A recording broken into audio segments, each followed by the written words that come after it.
Thought, like memory, is, of course, necessary for daily living. It is the only instrument we have for communication, working at our jobs and so forth.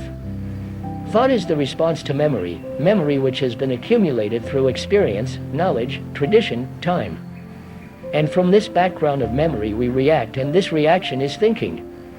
So thought is essential at certain levels, but when thought projects itself psychologically as the future and the past, creating fear as well as pleasure, the mind is made dull and therefore inaction is inevitable.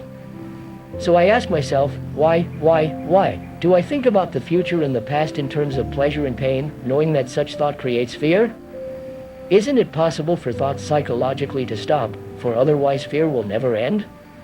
One of the functions of thought is to be occupied all the time with something. Most of us want to have our minds continually occupied so that we are prevented from seeing ourselves as we actually are. We are afraid to be empty. We are afraid to look at our fears. Consciously you can be aware of your fears, but at the deeper levels of your mind, are you aware of them? And how are you going to find out the fears that are hidden, secret? Is fear to be divided into the conscious and the subconscious? This is a very important question. The specialist, the psychologist, the analyst have divided fear into deep superficial layers, but if you follow what the psychologist says or what I say, you are understanding our theories, our dogmas, our knowledge. You are not understanding yourself. You cannot understand yourself according to Freud or Jung, or according to me. Other people's theories have no importance whatever. It is of yourself that you must ask the question, is fear to be divided into the conscious and subconscious?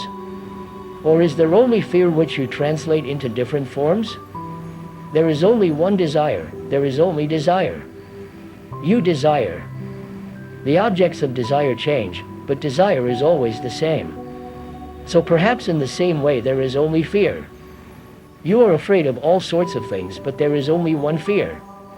When you realize that fear cannot be divided, you will see that you have put away altogether this problem of the subconscious, and so have cheated the psychologists and the analysts.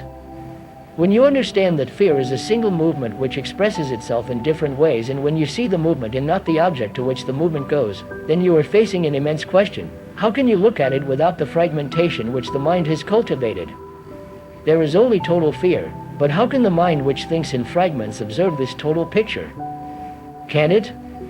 We have lived a life of fragmentation, and can look at that total fear only through the fragmentary process of thought.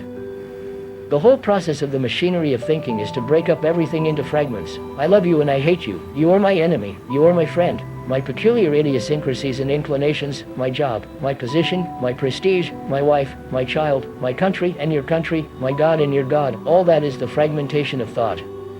And this thought looks at the total state of fear, or tries to look at it, and reduces it to fragments.